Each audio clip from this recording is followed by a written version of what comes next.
past week, we saw a church burning in Canada, a tragic incident at a church in Michigan, and over 100 incidents of church burning or vandalism since 2021 in Canada. Yes. What do you make of the sectarian strife seen targeting towards Christians? Do you think the government's doing enough to combat this, and what would you do? I think it's terrible. No, the government is not doing enough, and I would do a lot more. So let's recap where we are. 100 churches have been burned.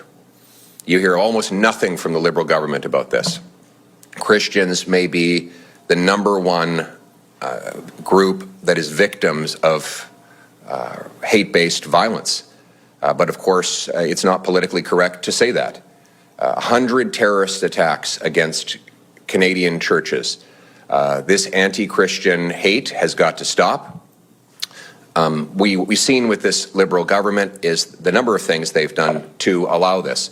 One, they've separated people into groups. Their ideology seeks to identity politics, divides one group against another, and then we're surprised when that leads to violence.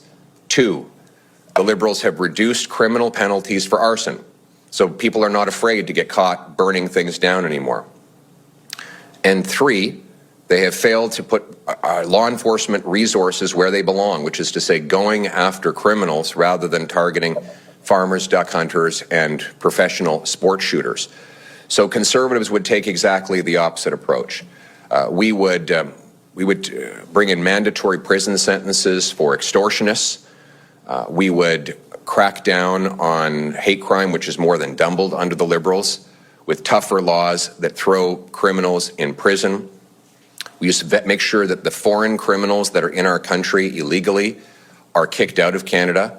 And we would redirect resources away from banning duck hunters, farmers, and sport shooters towards more police and border services that will keep all Canadians safe.